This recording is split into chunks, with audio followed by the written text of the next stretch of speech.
Hey, how's it going? Nat here. Come on, let's check out what's been making news. Did you know that this Sunday is winter solstice? That's the longest night of the year. Scientists also think it's the perfect opportunity to measure light pollution, and they want your help. Light pollution is the presence of artificial light in the night environment. Oh, lucky I only use my torch during the day.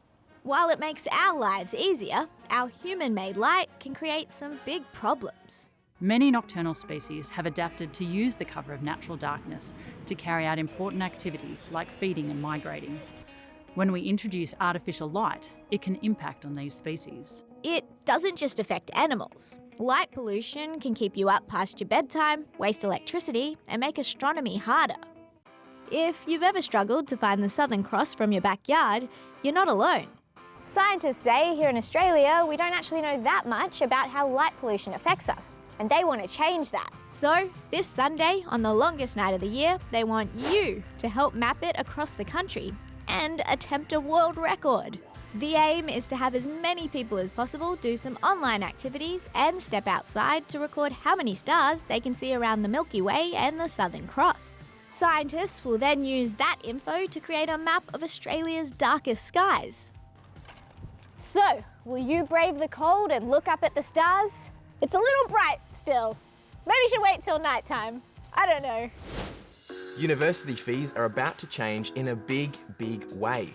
Some degrees are getting a lot more expensive from next year, like in humanities and communications, while others in areas where there's more likely to be work for future graduates will get cheaper in order to encourage people to study them. They include nursing, psychology, agriculture and teaching. Simone Biles has just debuted a move that's never been done before. The 5-time world champ has been training hard in lockdown, posting this video to Instagram of a triple twisting double back off the balance beam. Yeah, we're impressed. It's also the first footage she's treated fans to since we found out the Tokyo Olympics are being postponed. It's Refugee Week, an opportunity to learn more about refugees in Australia and some of the issues they face. So, some students from Perth asked soccer player Hakeem al-Araibi about his story and what it's like being a refugee. Hakeem, what was it like when you first came to Australia? When I came to Australia, I was feeling lonely. I miss my family in my own country.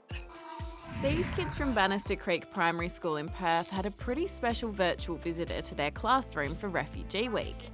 Hakeem al-Araibi was a professional soccer player for the Bahrain national football team and came to Australia in 2014 as a refugee. But in 2018, he was arrested while he was on his honeymoon in Thailand for a crime authorities said he committed in his home country, and something Hakeem says he didn't do.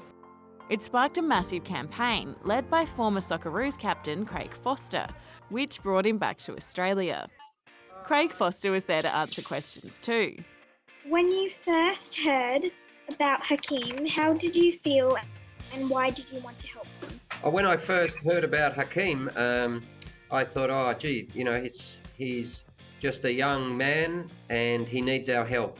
And that's, you know, what being welcoming to asylum seekers, refugees, and everyone is all about. Hakeem's back at training, preparing for his first game after lockdown.